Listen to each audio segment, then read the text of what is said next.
This is James Holder for IFL TV in association with Macklin's Gym Marbella. I'm in Wales today at the second leg of the Nathan Cleverley vs Tony Bellew press conference tour. With me, I've got Tony Bellew's trainer, David Coldwell. How are we doing, Dave? Wicked. I've loved this. Wicked. It's been intense today, hasn't it? Yeah, it has. It's been really good. Great reception down here. What an atmosphere. A bit of banter with one or two fans. It's been brilliant. What's your favourite day? In Liverpool or in Wales, part of the day? Bit of difference really, because two totally different crowds. I think the Liverpool fans give Clev quite a bit of leeway and a bit more laid back, to be honest. This lot were all rowdy. It was good. I enjoyed that. It was good. It's what you want. You want a bit of spice, don't you? There's a big fella at the front giving a few personals out to Tony, a few hand gestures which weren't caught on camera, thank God. So I thought Tony handled it pretty well with his comeback. Yeah, of course. He's a witty kid. He's very funny. Indeed. Let's talk a little bit about the fight. Massive test for both fighters. Yeah. Some people describe it as a crossroads. How do you see it, Dave? Yeah, do you know what? It is. I mean, it's not really a fight. It's not really a label I've thought, because for me, I'm 100% confident. But yeah, when you think about it, it is a crossroads fight. I've got to say though, tonight, compared to what it was this morning at Liverpool, the difference in Nathan Cleverley was unbelievable. He come out like a beast. He come out like a Roman gladiator in Rome. Yeah, his chest was puffed out and he was all aggressive, and right from the start, before he even started, and he was just sat there first. He was glaring, and he looked like an animal. It's amazing what a rowdy bunch of fans can do when they're sat behind you, so or in front of you in this case. But such a totally different personality. I'm excited for this fight. It's going to be great. I think people think that it's Tony that's emotions are involved, and is he going to lose his head, and how he reacts to things. I think if you look at the press conferences this morning and tonight, there's only one man that looks very, very emotional like this, and that's Clev. What do you say to Tony Bellew to keep him calm and to try to relax him during these kind of moments? Do you know what? He's it's quite easy to keep in check, because he knows what he's got to do. He knows what he can't do. He knows what he can do, and he's enjoying the build-up so far. He's enjoying seeing Cleverley look uncomfortable and all aggressive and talking about what a devil he is and stuff like that. This is good. It's good to see Clev like this. How is Tony Bellew finding cruiserweight? He's loving it. It's natural. He can call him fat and whatever he wants to. He was a fat heavyweight as a kid, but this fat heavyweight was knocking everybody out, spark out in amateurs. You don't get that often, But he's getting in. He's getting in better shape, fight by fight.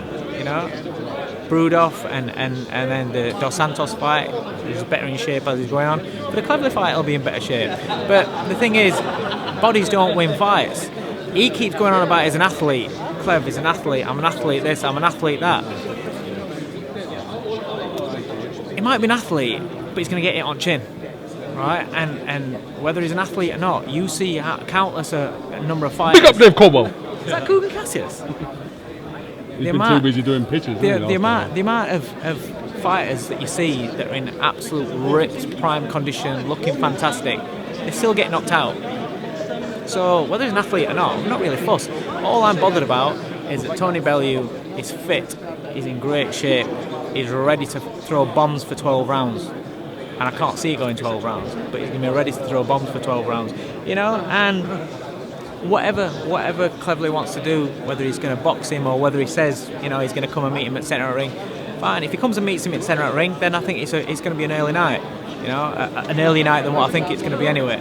But if he wants to box, then we've got things in place we're doing with Tony that are going to enable Tony to encounter that. How much does the first fight play in these fighters' minds? Has Cleverley got a small psychological victory in having won over Tony? I think Cleverley, from the way that he's been today, I think that's a massive thing for Clev. 1-0 he's up. He's going for 2-0, and he beat Tony in his own backyard. He's got all that. He's got all that to hang on to, and he's got all that to drive himself forward. But it's a totally different fight. People that can't see that it's a different fight obviously don't understand what it's like, you know, dropping 25, 30 pounds to make a weight limit. You ask any fighter what it's like when you kill yourself to make the weight, you know, he's contradicting himself quite a lot today. You know, 1 minute he's saying, you know, that he's, what was it, he had a break, and the next minute he's not had a break, and he was at it straight away, disappeared, and he went into training camp to make himself into a big, strong, athletic cruiserweight, you know. Cleverly's moved up to cruiserweight because he got knocked out at light heavyweight, looked at his options and thought, well, I can do cruiserweight, I'm going to move up there. Tony's moved up to cruiserweight because he's had to move up to cruiserweight because he's fed up of killing himself to make light heavyweight. And if you don't believe that, then just look at a picture at 12 stone 7 Tony Bellew and look at a picture as a cruiserweight 14 stone 4 Tony Bellew. Entirely different fighters. You know, and any fighter will tell you out there, when you're starving and when you're drying yourself out to make a weight, how strong do you feel when you get in that ring? How strong do you feel when somebody's hitting your chin? How do your legs feel? But then when you're fully hydrated and you feel fit and you feel strong and you're in your natural weight, how much stronger do you feel then? And how much better do you feel when you're getting it on chin? You know? It's going to be exciting, it's going to be great, you know, but the thing is, you can have the best condition that both of them are going to be in. You know, the most natural that Tony's ever boxed at, and obviously Cleverly's an athlete. But you know, like I said, bodies don't win fights. They might look great on posters and stuff, but they don't really win fights. And we'll see what happens on November 22nd. But I guarantee you know, Tony's going to be dropping bombs on Cleverly, and the fact is, if he thinks he's going to walk through him, he's going to be in for a big shock. Right, Dave, thank you for giving me a bit of time today. No worries, mate. It's been great. Always a pleasure to catch up with you, sir, and I'll see you through the build-up, no doubt. Definitely. Thank you, Dave. See you later, mate. Cheers.